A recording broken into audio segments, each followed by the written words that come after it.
Okay વિદ્યાર્થી મિત્રો, આપણે આજના 15મા લેક્ચરમાં વિદ્યુત વિભાજ્ય કોષ અને વિદ્યુત વિભાજનનો અભ્યાસ કરવાનો છે. અહીંયાથી આ પ્રકરણની જે પદ્ધતિ છે બદલાય છે. અહીંયાથી આ પ્રકરણનો ટોપિક બદલાય છે. અત્યાર સુધીના જે પ્રકરણનો અભ્યાસ કર્યો એમાં આપણે વિદ્યુત રાસાયણિક કોષનો અભ્યાસ કર્યો. મિત્રો, વિદ્યુત રાસાયણિક કોષ એટલે શું? તો કે આપમેળે થતી પ્રક્રિયા ઉપરથી વિદ્યુત ઉત્પન્ન કરવાની વાત હતી. અને વિદ્યુત વિભાજ્ય કોષમાં આપમેળે ન થતી હોય એવી પ્રક્રિયાને બહારથી વિદ્યુત આપવાની વાત છે. બહારથી વિદ્યુત આપી અને પ્રક્રિયા કરાવવાની છે. એનો મતલબ એવો થયો કે ત્યાં વિદ્યુત ઉત્પન્ન થતો તો અહીંયા વાપરવાનો છે. એટલે સીધી વાત એ છે કે આપમેળે થતી પ્રક્રિયા છે વિદ્યુત ઉત્પન્ન કરે છે, અને જે આપમેળે ન થતી હોય ને એવી પ્રક્રિયા વિદ્યુતની મદદથી આપણે કરી શકીએ છીએ. બે એકબીજા સાથે સંકળાયેલી વસ્તુ છે, બરાબર ને? તો અહીંયા વિદ્યુત વિભાજ્ય કોષની આપણે અહીંયા વાત કરીશું મિત્રો. એટલે ફરીવાર કહું કે અહીંયા તમને એમ કહું કે ભાઈ વિદ્યુત વિભાજ્ય કોષનો સિદ્ધાંત શું છે, એટલે વિદ્યુત વિભાજ્ય કોષ કયા સિદ્ધાંત ઉપર કાર્ય કરે છે, તો તમારે યાદ રાખવાનું છે કે વિદ્યુત વિભાજ્ય કોષ છે એ વિદ્યુત ઊર્જાનું શેમાં રૂપાંતરણ કરે? રાસાયણિક ઊર્જામાં રૂપાંતરણ. હા મિત્રો, વિદ્યુત ઊર્જાનું રાસાયણિક ઊર્જામાં રૂપાંતરણ કરે. કારણ કે અહીંયા આપમેળે થતી ન હોય પ્રક્રિયા. રાસાયણિક પ્રક્રિયા આપમેળે ન થતી હોય એને વિદ્યુત આપીને આપણે કરીએ છીએ. એટલે આપણે વિદ્યુત વાપરીએ છીએ અને વિદ્યુત ઊર્જા ખર્ચાય છે અને રાસાયણિક પ્રક્રિયા થાય છે એટલે રાસાયણિક ઊર્જા ઉત્પન્ન થાય છે. એટલે વિદ્યુત ઊર્જાનું રાસાયણિક ઊર્જામાં રૂપાંતરણ. અને ઓલામાં રાસાયણિક પ્રક્રિયા થાય અને વિદ્યુત ઉત્પન્ન થતો હતો. રાસાયણિક પ્રક્રિયા થઈ અને વિદ્યુત ઉત્પન્ન થતો હતો એટલે ત્યાં રાસાયણિક ઊર્જાનું વિદ્યુત ઊર્જામાં રૂપાંતરણ થતું. એટલે આ આખો જ એનો સિદ્ધાંત પહેલા કરતા બદલાયો છે. એટલે હું બોલું છું અહીંયાથી આ પ્રકરણનો ટોપિક બદલાય. મિત્રો, સાદામાં સાદો વિદ્યુત વિભાજ્ય કોષ કયો છે? વિદ્યુત રાસાયણિક વિભાજ્ય કોષ કયો છે? તો અહીંયા વાત કરીએ કે સાદામાં સાદો વિદ્યુત વિભાજ્ય કોષ છે વિદ્યુત વિભાજ્ય કોષ છે કોપર સલ્ફેટ. હા, જો તમે કોપર સલ્ફેટ ના આપણે પ્રયોગને સમજીએ. કોપર સલ્ફેટ એક દ્રાવણમાં તમે કોપર સલ્ફેટ લો. આ દ્રાવણ છે કોપર સલ્ફેટ, વાદળી રંગનું દ્રાવણ છે. હાલો, આ કોપર સલ્ફેટનું દ્રાવણ લઈએ, બરાબર? અને આ કોપર સલ્ફેટના દ્રાવણમાં મિત્રો કોપરના બે સળિયા ડુબાડો. શેના સળિયા ડુબાડવાના છે? કોપરના છે, બરાબર? બે સળિયા ડુબાડો.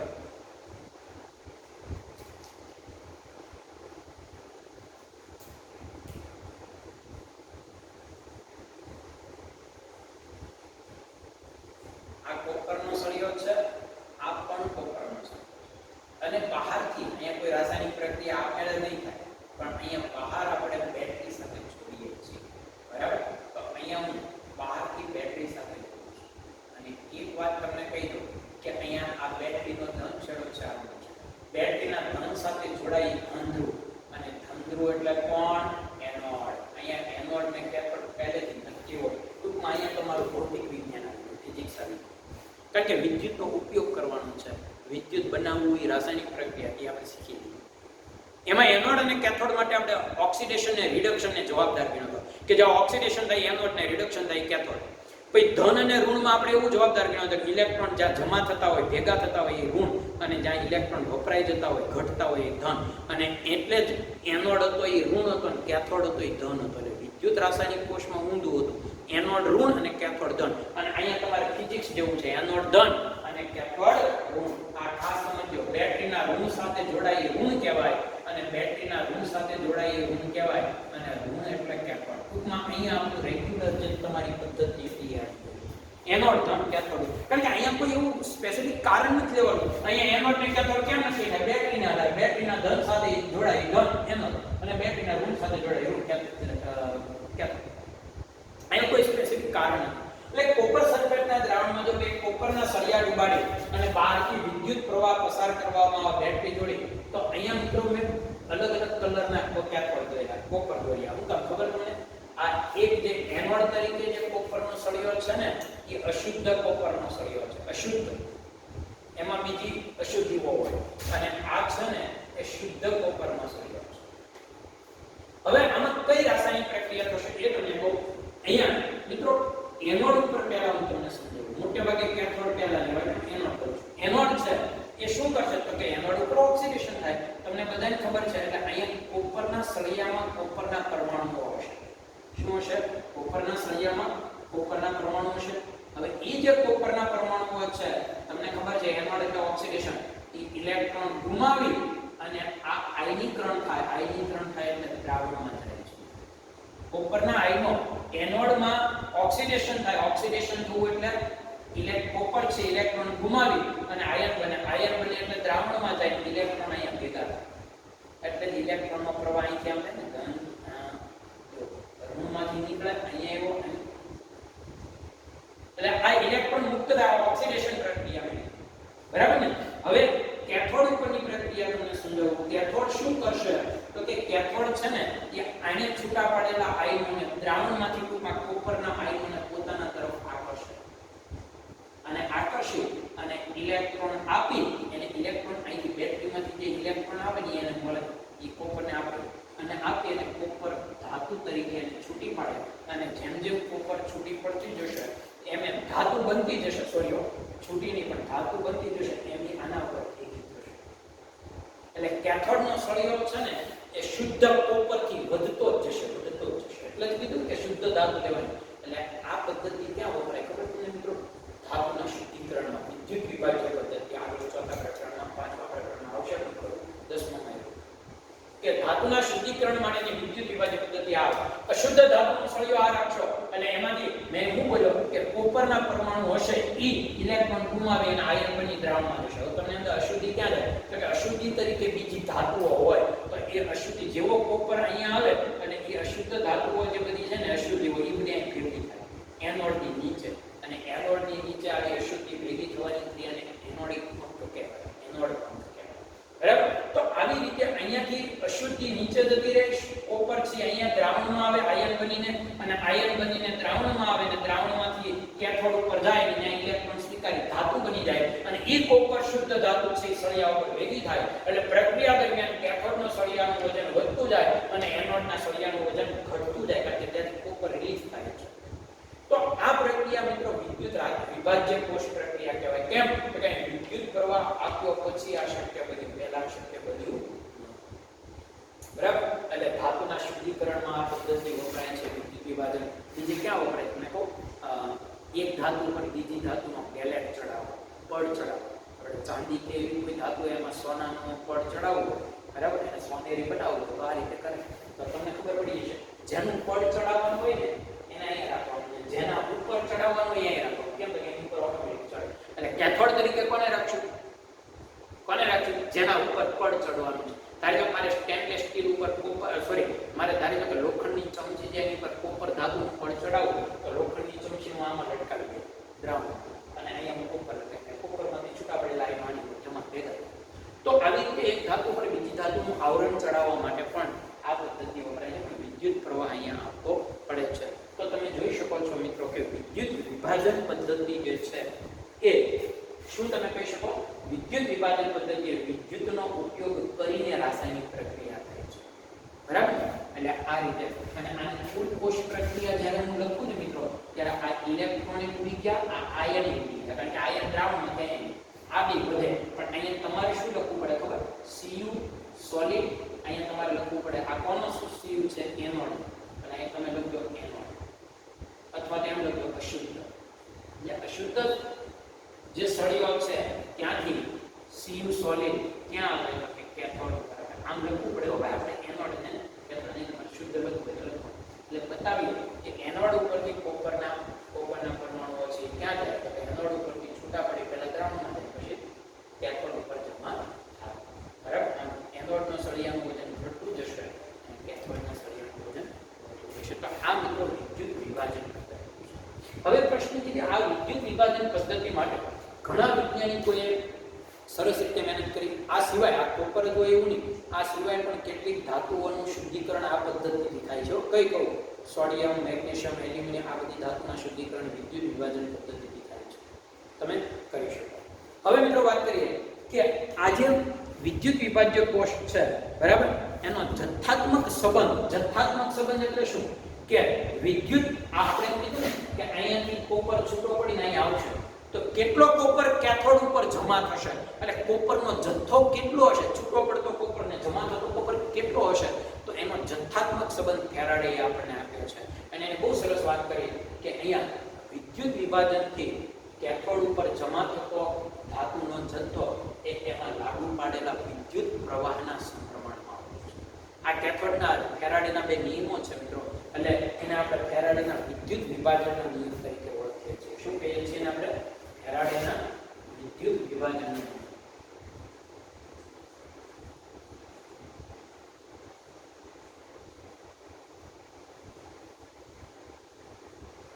જો ફેરાડેનો વિદ્યુત વિભાજન નિયમ મુખ્ય બે મુદ્દાઓ છે, બરાબર. એને 1833-34 માં આ નિયમ આપ્યો. એને કીધું કે વિદ્યુત વિભાજ્ય કોષમાં છૂટી પડતી ધાતુ અથવા એમ કહો કે છૂટો પડતો પદાર્થ છે, કેથોડ ઉપર જમા થતો એમ બોલો તૈયાર છે. કેથોડ ઉપર જમા થતો પદાર્થ તો એમ બોલો કે કેથોડ ઉપર છૂટી પડતી ધાતુનો જથ્થો છે એ એમાં લાગુ પાડેલા પ્રવાહના સમપ્રમાણમાં હોય છે, બરાબર. બીજા કોના સમપ્રમાણમાં હોય એ હું તમને સમજાવું, એ આપણે સમજીએ. તો પહેલો આના માટે વિદ્યુત વિભાજ્ય ફેરાડે વિદ્યુત વિભાજ્ય માટે બે નિયમો આપ્યા. એમાં એનો પ્રથમ નિયમ એવું કહે છે, પ્રથમ નિયમમાં એને એમ કીધું કે વિદ્યુત વિભાજન કોષમાં વિદ્યુત વિભાજન દરમિયાન કોઈ પણ ધ્રુવ પર થતી પ્રક્રિયાનો જથ્થો, બરાબર, પ્રક્રિયાનો જથ્થો તો કોઈ પણ ધ્રુવ પર જમા થતી નિપજનો જથ્થો એ શું થાય? એટલે કે વિદ્યુત વિભાજન પ્રક્રિયામાં કોઈ પણ વિદ્યુત ધ્રુવ પર થતી પ્રક્રિયા, બરાબર, એટલે કે એનોડ ઉપર ઓક્સિડેશન અને કેથોડ ઉપર રિડક્શન જે થાય છે એનો જથ્થો કેટલા પ્રમાણમાં, એનોડમાંથી કેટલા પ્રમાણમાં કોપર આયનો છૂટા પડશે અને કેથોડ ઉપર જમા થશે એનો જથ્થો છે. એટલે વિદ્યુત ધ્રુવ પર થતી પ્રક્રિયાનો જથ્થો એ એમાં લાગુ પાડેલા વિદ્યુતના જથ્થાના સમપ્રમાણમાં હોય છે. કોના સમપ્રમાણમાં હોય છે મિત્રો? એના ઉપર લાગુ પાડેલા વિદ્યુતના જથ્થાના સમપ્રમાણમાં હોય છે. મતલબ જેટલો વિદ્યુત પ્રવાહ તમે વધુ છૂટો પાડશો, જેટલો વિદ્યુત પ્રવાહ વધુ લાગુ પાડશો એટલું એનોડ ઉપર ઓક્સિડેશન વધુ થશે અને એટલું કેથોડ ઉપર રિડક્શન વધુ થશે, એટલી વધુ ધાતુ આપણને છૂટી પડશે. એટલે તમારે આને પ્રક્રિયા લખો તો યાદ છે ને, એમ લખો કે વિદ્યુત વિભાજ્ય કોષમાં છૂટી પડતી ધાતુનો જથ્થો, છૂટી થતી મુક્ત થતી ધાતુનો જથ્થો એ એમાં લાગુ પાડેલા વિદ્યુતના જથ્થાના સમપ્રમાણમાં હોય છે. આ સૌથી પહેલો વાત છે. હવે બીજો નિયમ તમને કહું. આમાં બીજો નિયમ છે ફેરાડેનો બીજો નિયમ, કે ધારી લો કે એને બહુ મસ્ત પ્રેક્ટિકલી સમજાવ્યું. હું તમને એમ પ્રેક્ટિકલી સમજાવું. મેં કીધું કે ભાઈ વિદ્યુતના જથ્થાના સમપ્રમાણમાં છે.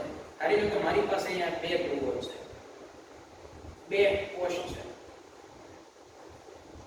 બરાબર. હું અહીંયા બે કોષ લઈને તમને સમજાવવા જઈ રહ્યો છું. બે અલગ અલગ દ્રાવણ છે. ધારી લો કે આ કોપર સલ્ફેટનું દ્રાવણ છે, એટલે સીધી વાત છે કે આમાં કોપર અને બે કોપરના સળિયા હશે. અને ધારી લો કે આ સોડિયમ ક્લોરાઇડનું દ્રાવણ છે, એટલે એમાં સોડિયમ અને ક્લોરીન હશે, બરાબર. હવે આની અંદર હું બેટરી સાથે જોડું, હા, અને અહીંથી આપણે શ્રેણીમાં જોડાણ થઈ ગયું. અહીંથી જે પ્રવાહ આ ધન આનો આનો હોય તો ધન હોય, આનો ધન હોય તો ધન, આના ધન સાથે જોડું. એટલે અહીંથી જ્યારે પ્રવાહ પસાર થાય કે અહીંયાથી નીકળે અને એ જ પ્રવાહ પાછો અહીંયાથી મળે. અહીંથી જેટલા ઇલેક્ટ્રોન છૂટા પડશે આમાંથી પસાર થાય આમાંથી, મતલબ બેને વિદ્યુતનો જથ્થો શ્રેણીમાં જોડાણ હોય ત્યારે કેવો લાગુ પડે સમાન. તો જો બે અલગ અલગ ધાતુ લઈ, બે અલગ અલગ દ્રાવણ લઈ, અલગ અલગ ધાતુના દ્રાવણ લઈ અને સમાન વિદ્યુતનો જથ્થો પસાર કરવામાં આવે તો અહીં આપણે કીધું કે ધ્રુવો ઉપર થતી પ્રક્રિયા વિદ્યુતના જથ્થાના સમપ્રમાણમાં છે. એટલે કે બંને ધ્રુવો ઉપર ધાતુ જે છૂટી પડશે, અહીંયા કોપર ધાતુ છૂટી પડશે કેથોડ ઉપર, અહીંયા કઈ ધાતુ આવશે? અહીંયા કોપર ધાતુ મળશે અને આમાં કોણ આવશે? સોડિયમ.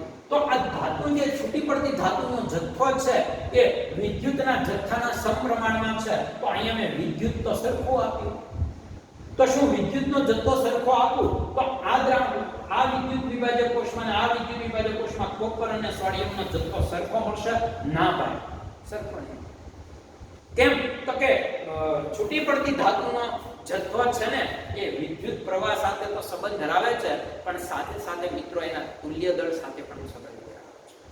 કોના સાથે સંબંધ ધરાવે? તુલ્ય દળ સાથે.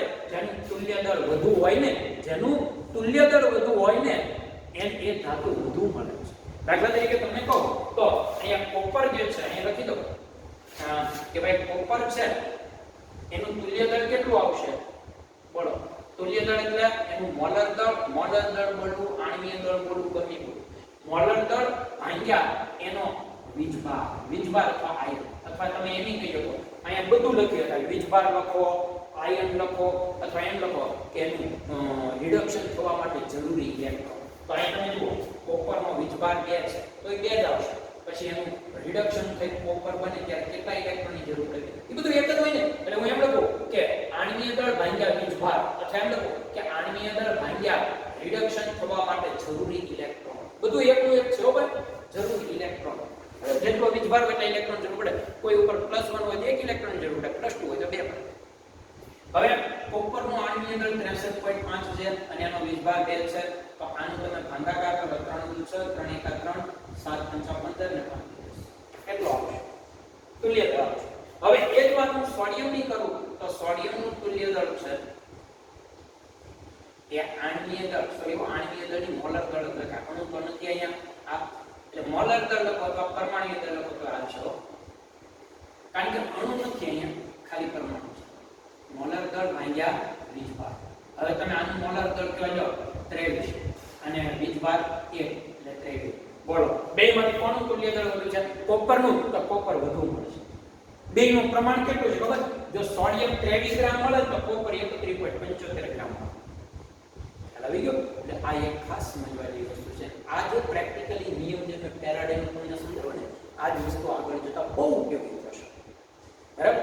કે વિદ્યુત પ્રવાહ સરખો લાગુ પાડવાથી કઈ નિપજ એક સરખી ન મળે. નિપજનો જથ્થો સરખો ના મળી શકે, કારણ કે નિપજનો જથ્થો એ વિદ્યુત પ્રવાહ ઉપર આધાર રાખે છે, નો ડાઉટ, પણ સાથે સાથે તુલ્ય ભાર ઉપર પણ આધાર રાખે છે. એટલે ફેરાડેનો બીજો નિયમ શું કહેશો તમે?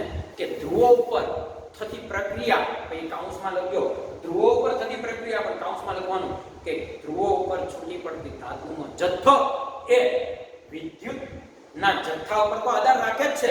બીજા નિયમમાં હું લખશો તો કે વિદ્યુત વિભાજક કોષમાં વિદ્યુત ધ્રુવો ઉપર થતી પ્રક્રિયા, કાઉન્સમાં લખવાનું કે વિદ્યુત ધ્રુવો ઉપર મળતી નિપજનો જથ્થો શું? તો કે એના તુલ્ય દળના સમપ્રમાણમાં હોય છે.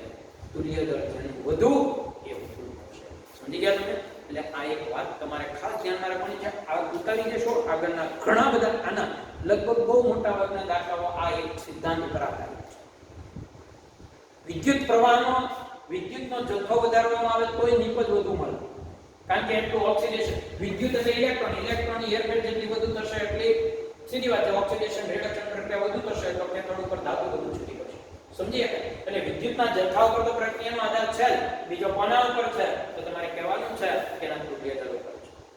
કઈ ધાતુ કેટલી જમા થશે કેથોડ ઉપર એનો આધાર એના તુલ્ય દળ પર પણ છે, કારણ કે તુલ્ય દળ છે એ ઇલેક્ટ્રોનની સંખ્યા સાથે સંબંધ ધરાવે છે. અને ઇલેક્ટ્રોન એટલે કોણ? વિદ્યુત પ્રવાહ. એટલે વિદ્યુતનો જથ્થો. એટલે અંતે તો ત્યાં જ આવી ગયો. એટલે આ એક ખાસ ભાર દઈને તમારે સમજવાનું છે મિત્રો. આમાં કોઈ જગ્યાએ પ્રશ્ન ના થવો જોઈએ. હવે આપણે આગળ વાત કરીએ તો આ હું એવું માનું છું કે તમને આ વાત ક્લિયર થઈ ગઈ છે. ફેરાડેના બંને નિયમો લખીને પાકા કરવાના છે. બરાબર?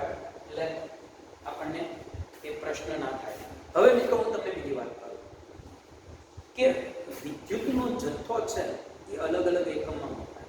વિદ્યુતના જથ્થાને મોટા ભાગે આપણે કુલમ્બમાં માપીએ છીએ. તો આ વિદ્યુતનો જથ્થો છે એ કઈ રીતે મેળવી શકાય? તો કે એનું નિરપેક્ષ મૂલ્ય છે એ મેળવવું હોય તો આપણે એને કુલમમાં લઈએ છીએ. એટલે અહીંયા આપણે ખાસ ધ્યાનમાં રાખીએ કે જ્યારે કોઈ વિદ્યુત પ્રવાહ ઉપર અચળ પ્રવાહ પસાર કરવામાં આવે ત્યારે વિદ્યુતનો જથ્થો Q એ એના વિદ્યુત પ્રવાહ I અને સમય t ના ગુણાકાર જેટલો હોય છે. ખબર છે? બરાબર ને?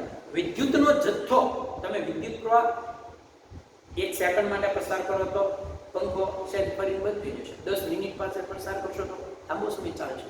મતલબ કે વિદ્યુતનો જથ્થો એ તમે લાગુ પાડેલો પ્રવાહ અને તમે એ કેટલા સમય સુધી લાગુ પાડ્યો છે એ બેના ગુણાકાર જેટલો હોય છે. મિત્રો આમાં આનો એકમ કુલંબ છે. વિદ્યુતના જથ્થાનો એકમ કુલંબ છે, પ્રવાહનો એકમ એમ્પિયર છે. એમ્પિયર એટલે સમયનો એકમ સેકન્ડ. એટલે આ બે વચ્ચેનો સંબંધ યાદ રાખજો. એમ્પિયર ઇન્ટુ સેકન્ડ એટલે કુલંબ થાય. એમ્પિયર ઇન્ટુ સેકન્ડ બરાબર કેટલા થશે? કુલંબ થશે. આ આપણને ખબર હોવી જોઈએ. બરાબર. હવે હું તમને કેટલીક વાત આગળ કરવા માંગુ છું, કારણ કે વિદ્યુતનો જથ્થો છે ને એ અહીંયા કુલંબમાં છે, પણ પ્રક્રિયામાં વિદ્યુતનો જથ્થો એટલે કોણ? ઇલેક્ટ્રોન. પ્રક્રિયામાં વિદ્યુત એટલે કોણ? ઇલેક્ટ્રોનનો પ્રવાહ. તો ઇલેક્ટ્રોનના જથ્થો શેમાં? કુલંબમાં હશે. હું તમારી સામે એક ઉદાહરણ હાલ ધારી લો કે અહીંયા મેં Ag+ સિલ્વર મૂક્યું. બરાબર. આ એક ઇલેક્ટ્રોન સ્વીકારે ત્યારે Ag ધાતુ બને. મિત્રો આ આપણે આમ બોલીએ છીએ કે 1 મોલ સિલ્વર આયન કેટલા ઇલેક્ટ્રોન સ્વીકારે? 1 મોલ ઇલેક્ટ્રોન સ્વીકારે તો 1 મોલ ધાતુ છૂટી પડે. બરાબર ને? અહીંયા કોઈ દિવસ આપણે નથી કહેતા એક આયન એક ઇલેક્ટ્રોન, કારણ કે એક આયન કે એક ઇલેક્ટ્રોન વાસ્તવમાં શક્ય નથી. એટલે આપણા માટે પ્રક્રિયામાં ભલે આ એક ઇલેક્ટ્રોન નહીં, આ 1 મોલ ઇલેક્ટ્રોન છે. તો 11 માંથી પહેલા પ્રકરણ છે. એક નહીં બોલો, 1 મોલ ઇલેક્ટ્રોન. હવે પ્રશ્ન છે કે 1 મોલ ઇલેક્ટ્રોનનો વિદ્યુતનો જથ્થો કેટલો થાય? વિદ્યુત ભાર કેટલો થાય? તો તમને ખબર છે એક સિંગલ ઇલેક્ટ્રોન હોય ને તો એક સિંગલ ઇલેક્ટ્રોનનો વિદ્યુત ભાર આપણે આવી ગયું છે. એક સિંગલ ઇલેક્ટ્રોનનો વિદ્યુત ભાર છે ને મિત્રો એ છે 1 સિંગલ ઇલેક્ટ્રોનનો વિદ્યુત ભાર છે 6.02 ગુણ્યા 1023 ઘાત એટલો છે. બરાબર. 1.6021 ગુણ્યા જો કેટલો છે? 1.6021 ગુણ્યા 10⁻⁻ કેટલા છે? 19 સોરી 10⁻⁻19 એટલો એનો વિદ્યુત ભાર છે. બરાબર. અને આ વિદ્યુત ભાર શેમાં છે ખબર તમને મિત્રો? કુલંબમાં છે. શેમાં છે? આ કુલંબમાં છે. એટલે એક વાત ખાસ તમે ધ્યાનમાં રાખજો કે આ અત્યારે આ કુલંબમાં છે. તો એક ઇલેક્ટ્રોનનો વિદ્યુત ભાર એટલો છે. તો અહીંયા એક ઇલેક્ટ્રોન નથી, અહીંયા તો 1 મોલ ઇલેક્ટ્રોન છે. તો 1 મોલ ઇલેક્ટ્રોનનો વિદ્યુત ભાર કેટલો આવશે કહેજો? કારણ કે સિંગલ ઇલેક્ટ્રોન કોઈ દિવસ શક્ય નથી. તો તરત તમે કહેશો કે જે આ એક ઇલેક્ટ્રોન છે ને એના વિદ્યુત ભારને કોના વડે ગુણવાનું? તો કે 6.022 ગુણ્યા 10⁻³ ઘાત વડે ગુણી નાખો. એટલે એવોગેડ્રો આંક વડે ગુણી નાખો. કારણ કે એક મોલમાં કેટલા? તો કે એવોગેડ્રો આંક જેટલા પરમાણુ હોય, ઇલેક્ટ્રોન હોય. તો ગુણી નાખો અને આનો જ્યારે તમે ગુણાકાર કરશો ને મિત્રો ત્યારે તમને મળશે 96,487 કુલંબ મળશે. એટલે એક ઇલેક્ટ્રોનનો વિદ્યુત ભાર 1.6021 ગુણ્યા 10⁻⁻19 છે. એવા એક મોલ ઇલેક્ટ્રોન ભેગા કરો તો એનો વિદ્યુત ભાર એટલા કુલંબ થાય. અહીંયા એક મોલ નો છે એટલે અહીંયા પ્રતિ મોલ લખવું હોય તો લખો, એટલે તમને સમજાય છે પ્રતિ મોલ એટલે 1 મોલ. તો 1 મોલ ઇલેક્ટ્રોનનો વિદ્યુત ભાર એટલા કુલંબ છે. એટલે આ ખાસ યાદ રાખજો કે 1 મોલ ઇલેક્ટ્રોન નો વિદ્યુત ભાર કેટલો છે મિત્રો? 96,487 કુલંબ. અને 1 મોલ વિદ્યુત ભારને 1 મોલ ઇલેક્ટ્રોનના વિદ્યુત ભારને આપણે 1 ફેરાડે કહીએ છીએ. 1 ફેરાડે વિદ્યુત ભાર માટેનો નવો એકમ ફેરાડે. 1 મોલ ઇલેક્ટ્રોન જ્યાં ભેગા થાય ને 1 મોલ ઇલેક્ટ્રોન તો એના વિદ્યુત ભારને આપણે બીજી રીતે 1 ફેરાડે કહીએ. આ એ વિદ્યુત ભારનો એકમ છે, આ એ વિદ્યુત ભાર. એટલે બે વચ્ચેનો સંબંધ આવ્યો કે 1 ફેરાડે બરાબર કેટલા થાય? તો કે 96,487 કુલંબ. એટલે 96,487 કુલંબ ભેગા થાય ત્યારે 1 ફેરાડે કહેવાય. ત્યારે શું થયું કહેવાય? 1 ફેરાડે જેટલો વિદ્યુતનો જથ્થો લાગુ પડ્યો. એટલે હવે તમે મિત્રો ખાસ ધ્યાનમાં રાખજો કે કોઈ પણ રાસાયણિક પ્રક્રિયામાં તમને 1 ઇલેક્ટ્રોન જોવા મળે ને તો 1 મોલ બોલવાનું, અને 1 મોલ ઇલેક્ટ્રોન એટલે કેટલો વિદ્યુતનો જથ્થો? 1 ફેરાડે. કુલંબમાં નહીં ફેરવતા, કુલંબમાં પછી આપણે ખાસ યાદ રાખજો કે જેટલા ઇલેક્ટ્રોન હોય ને જેટલા મોલ એટલા ફેરાડે વિદ્યુતનો જથ્થો. એટલે ટૂંકમાં કહું તો ઇલેક્ટ્રોનની સંખ્યા એ જ આપણો વિદ્યુતનો જથ્થો છે, પણ શેમાં? ફેરાડે. બરાબર. ધારી લો કે હવે તમને એવી એક પ્રક્રિયા કે ભાઈ Cu+2 અને 2 ઇલેક્ટ્રોન સ્વીકારીને Cu બને તો એ 2 મોલ ઇલેક્ટ્રોન છે. 2 મોલ ઇલેક્ટ્રોન એટલે 2 ફેરાડે જેટલો વિદ્યુતનો જથ્થો તમે લાગુ પાડ્યો. સમજી ગયા તમે? 2 ફેરાડે. અને 2 ફેરાડે એટલે કેટલા? 1 ફેરાડે એટલે 96,487, 2 ફેરાડે ડબલ કુલંબ. એટલે કુલમમાં ફેરવવાનું થાય તો એ રીતે આપણે એટલે ખાસ યાદ રાખો જેટલા ઇલેક્ટ્રોન હોય જેટલા મોલ એટલા ફેરાડે વિદ્યુતનો જથ્થો તમે લાગુ પાડ્યો કહેવાય. ઓકે, તો આ એક વાત આપણે ખાસ ધ્યાનમાં રાખીએ મિત્રો. હાલો હવે બાકીનું છે એ આપણે આવતા લેક્ચરમાં સમજીશું. અહીંયા સુધી આપણને આવડવું જોઈએ. આવતીકાલે આપણે આ વિદ્યુત વિભાજ્ય કોષના ઉપયોગો તમને સમજાવવાનો છું.